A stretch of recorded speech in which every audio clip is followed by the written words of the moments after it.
Welcome to Chris Farms and Extension Services alias Chris Farm Nigeria. Today we are bringing you to site, and you know before now we are into farm setup, general farm setup for poultry, on fishery, on grass cutter, on rabbitry, on piggery. But today we are bringing you to farm setup on poultry house, and we want to use 3,000 capacity for cages and 3,000 capacity for deep lifter system for broilers or grow out ponds or grow out beds for your point of lay, or for your broilers, probably for festive period. But specifically want to bring it to the farm setup or building setup for 3,000 capacity.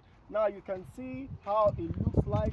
This is how it looks like. This is just a sample of what we have here, and I want to specify the dimensions and what you can do, because we cover the whole country Nigeria. Should, in case you are the one building and you want to understand how these things have been done, you can do same, or you can also call us if you want us to do it. But if you want to do it yourself, you can, looking through our YouTube channels on how we teach people on how to do this thing. This thing I'm holding here is just a peg to peg the building, and you can see this place has been pegged. We would have showed you from the starting, but this is just the pegging, and this one is having the basket. That is why it's this big. Why those ones that we're not going to put the basket will be small.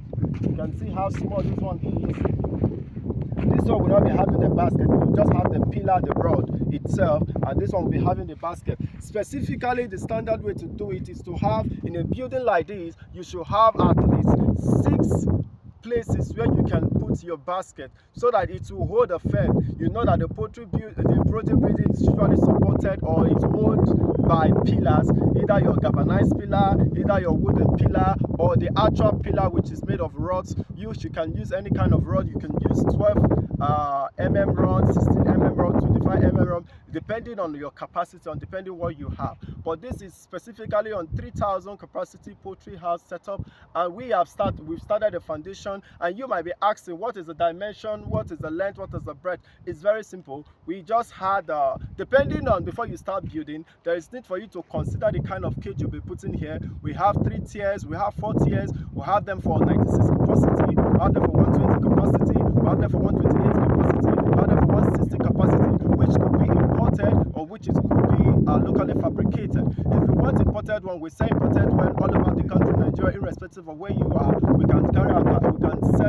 our imported cages to you. On the imported cages, we have the ones they call hot dip galvanized, we have the one that they call cold dip galvanized. Depending on your financial capacity, you know what you go for. We also fabricate cages. These things we have an imported one, we can also fabricate them. If you want to support Nigeria production, why not? You can just call us on our number 080 36 92 57 18. If you are not in Nigeria, remember to put our country code +2 34 80 36 92 57 18. We cover the whole country Nigeria with our services, irrespective of, we go to different countries like Cameroon, Ghana, our nearby African country around, to set up these things. We build the farms, we do the A to Z machines, whatever you need, we do the A to Z. So this is the foundation of starting up the building for you. So now, if you want to start up your poultry farm, you make a choice of what you want. Like this one we have now, we are doing for 4 tiers, so that they will cut down costs and cut down the use of land. That is why we're using 4 tiers on these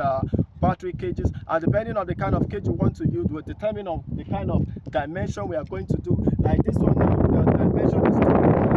The cage should be 2.4 or 2.3, but the dimension for the pit here, we had 2.2 meters. That is what we are having, and the walkway ought to be 3 meters, but we did 2.5 in order to still reduce space on the walkways. So now let's get started and run the whole thing from A to Z. Now when you start, you first of all, you dig your line. Like this one, the length and the breadth of this place, this is the breadth.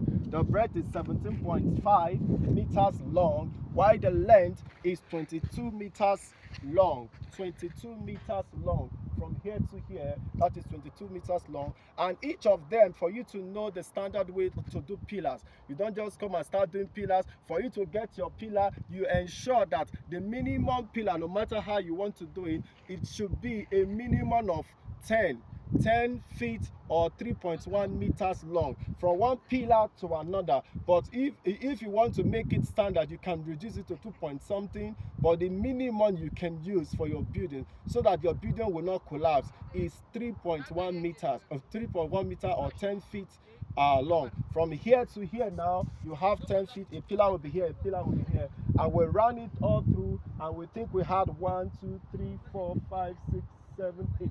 We're having 8 pillars on this thread on 22 meters.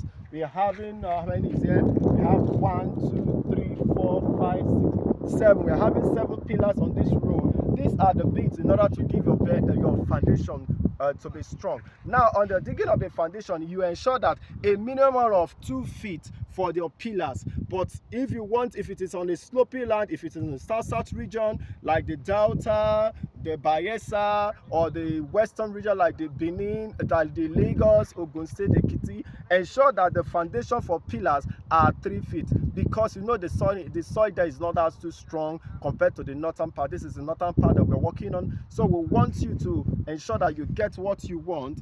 That's so that you can work specifically